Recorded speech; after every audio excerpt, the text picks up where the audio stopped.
Assalamualaikum warahmatullahi wabarakatuh. Alhamdulillah wassalatu wassalamu ala rasulillah amma ba'd. Insyaallah ini adalah pertemuan kita ketiga dalam mempelajari ilmu bahasa Arab. Tujuan daripada kita mempelajari ilmu bahasa Arab adalah bagaimana kita memahami Al-Quran dan Sunnah, dan agar kita bisa membaca Al-Quran dengan khusyuk dan kita sholat pun khusyuk. Insyaallah pada pertemuan kita yang ketiga ini kita akan memulai mempelajari namanya definisi.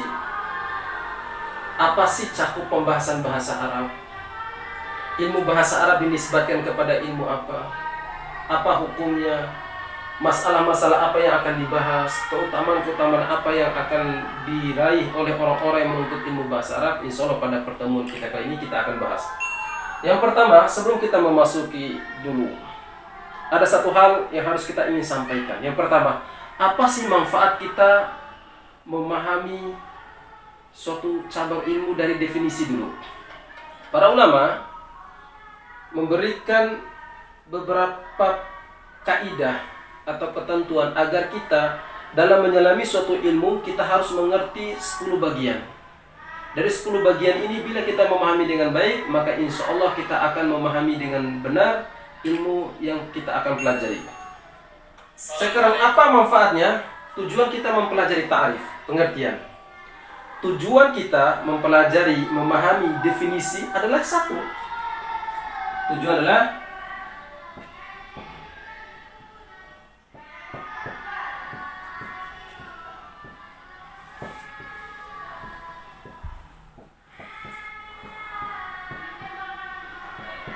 ya. Jadi tujuan kita mengerti definisi dan sebagainya litakribatul afham, agar mendekati pemahaman. Karena definisi itu ada yang secara bahasa dan ada secara istilah. Kalau kita udah memahami definisi dan istilah-istilah dalam, maka kita udah telah mendekati pemahaman terhadap cabang ilmu yang kita akan pelajari. Oke, kita mulai. Ada 10 nasihat atau 10 poin yang harus kita perhatikan dalam mempelajari segala cabang ilmu. Nggak harus bahasa Arab, baik ilmu akidah, ilmu fikih, ilmu nahwu, ilmu sharh, semuanya kita harus memahami 10 bagian ini agar kita betul-betul menguasai ilmu, walaupun penguasaan kita bertingkat-tingkat sesuai dengan pemahaman yang Allah berikan. Yang pertama adalah kita harus mengerti definisi. Harus mengerti definisi. Ya. Sebagaimana kita jelaskan sebelumnya tadi, bahwa kita memahami definisi adalah untuk pendekatan pemahaman. Kita harus mengerti apa definisi ilmu nahwu. Ilmu nahwu.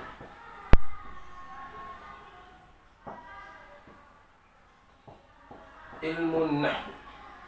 Ya. Definisi ilmu nahwu secara bahasa, secara lughah,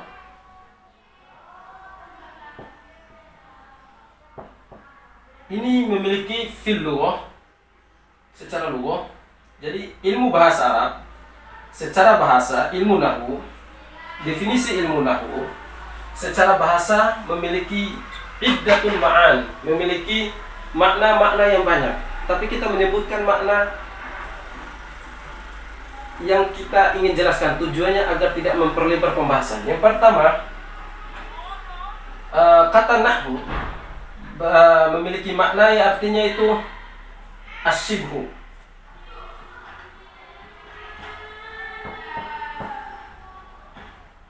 Asyibhu artinya serupa. Jadi kalau kita katakan Muhammad nahwu Ahmad, Muhammad serupa dengan si Ahmad. Ini definisi secara bahasa. Jadi memang ilmu nahwu secara lughah, secara arti, secara lughah memiliki iddatul ma'an, makna yang banyak. Contohnya tadi asyibh atau al-jihad, tapi kita hanya menyebutkan di sini agar tidak memperlebar, memperpanjang pembahasan. Yang kedua, sekarang secara istilahan,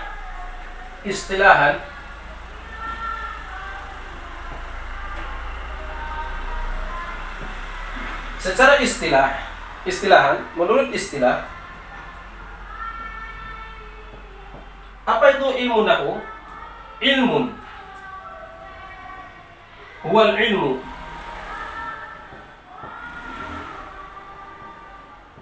wal ilmu bil qawaid.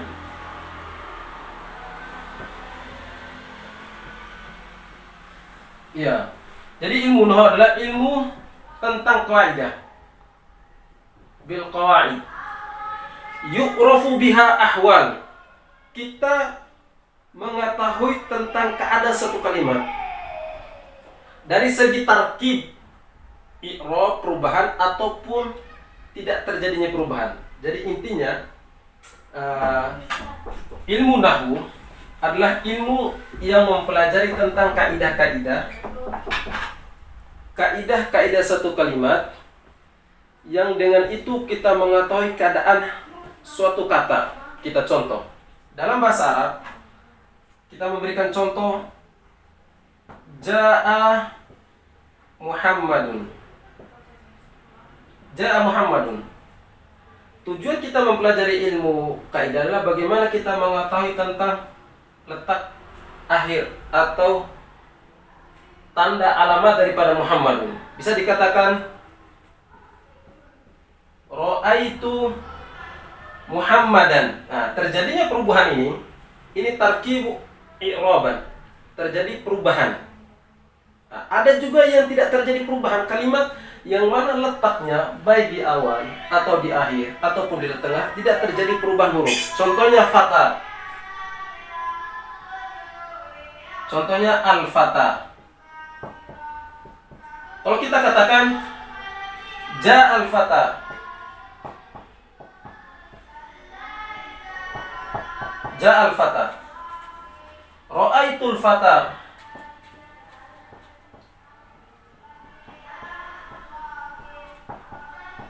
Nah, kita lihat terjadi dua bentuk yang berbeda antara kata al-fata dengan Muhammad. Muhammad artinya nama manusia, al-fata adalah pemuda.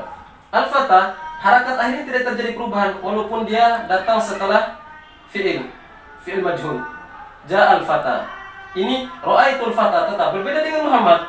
Ra'aitu Muhammadan. Dia menjadi maf'ulun bihi mansub, jadi fathah. Ini menjadi rafa. Kenapa? Karena dia kedudukan sebagai pelaku. Ya. Ini yang pertama.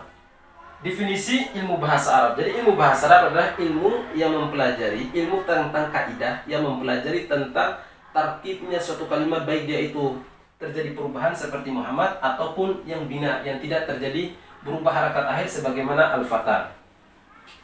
Itu yang pertama adalah definisi. Yang kedua, selanjutnya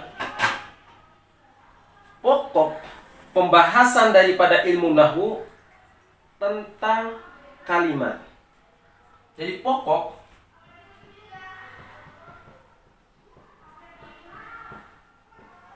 pembahasan nahwu.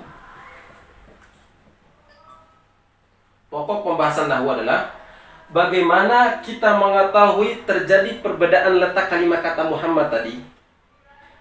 Dia diletak di awal kata atau di akhir kata. Kenapa bisa terjadi perubahan? Nah, terjadinya perubahan inilah yang menjadi pokok pembahasan ilmu nahwu. Kenapa dia rofa? Kenapa dia nasab? Kenapa dia jar? Nah, pembahasan seperti ini yang menjadi pokok pembahasan ilmu nahwu. Itu pokok pembahasan ilmu nahwu. Yang ketiga, ilmu nahwu dinisbatkan, penisbatan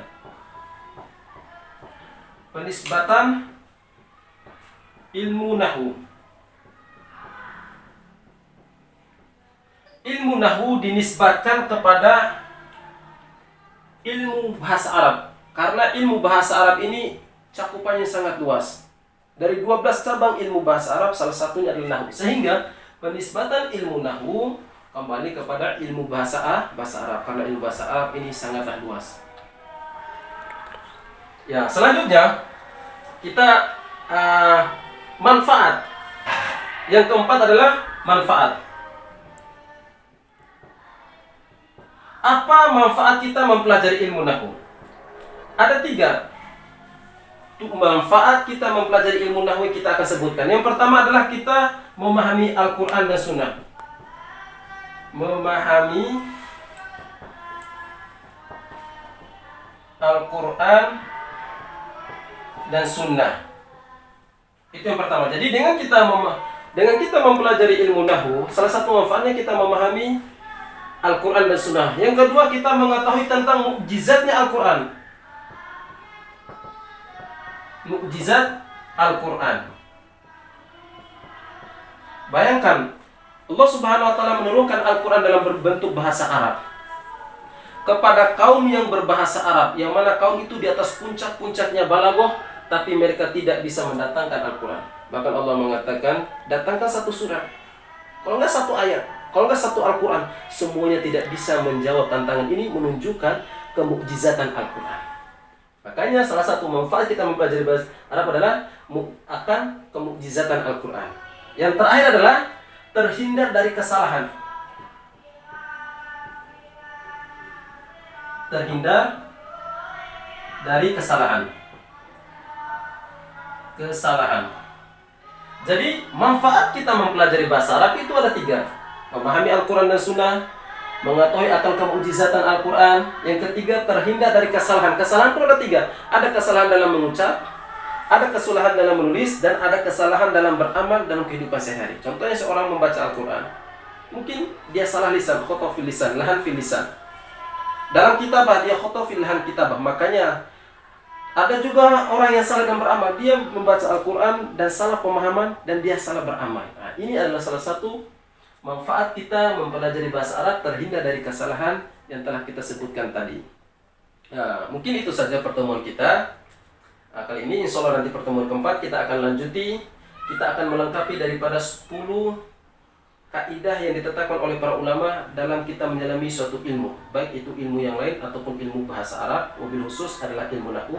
Sallallahu ala nabiyina Muhammadin wa ala alihi wasallam wa akhiru da'wana alhamdulillahi rabbil alamin.